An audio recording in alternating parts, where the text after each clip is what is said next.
Blue zone എന്ന് പറഞ്ഞൊരു area ഉണ്ട്. ഇവിടെയാണ് ഏറ്റവും കൂടുതൽ ആയുസുള്ള ആൾക്കാർ ഉണ്ടാവുക. അങ്ങനെ അവരെ ക്ലാസിഫൈ ചെയ്തിട്ടുള്ള ഒരു ഏരിയ ആണ് ഈ ബ്ലൂ സോൺ. 5 ബ്ലൂ സോണാണ് ഉള്ളത്.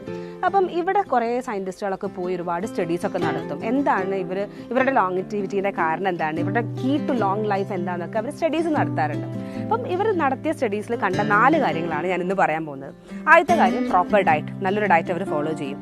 രണ്ടാമത്തെ കാര്യം എക്സസൈസ് എന്ന് പറയുമ്പോൾ ഭയങ്കര ഹൈ ഇൻറ്റൻസിറ്റി എക്സസൈസോ സ്ട്രെസ് ആക്ടിവിറ്റീസോ ഒന്നുമല്ല, ചെറുതായിട്ട് അവർ മൂവെങ്കിലും ചെയ്യും.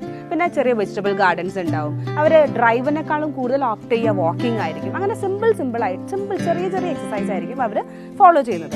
മൂന്നാമത്തെ കാര്യം എന്ന് പറയുമ്പോൾ they have A purpose in life. അവർക്കൊരു പേർപ്പസ് ഉണ്ടായിരിക്കും. പ്രത്യേകിച്ച് ഈ 5 സോൺ എടുത്ത് നോക്കുകയാണെങ്കിൽ അതിൽ 3 ഐലൻഡാണ്.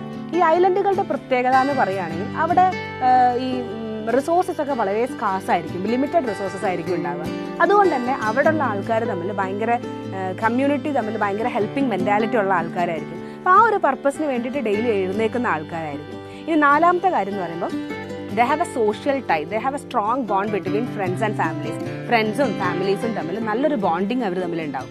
അപ്പം ഇത്രയും കാര്യങ്ങൾ നമ്മൾ ലൈഫിൽ ശ്രദ്ധിക്കുകയാണെങ്കിൽ നമുക്കും ലോങ് ലൈഫ് കിട്ടുന്നതായിരിക്കും.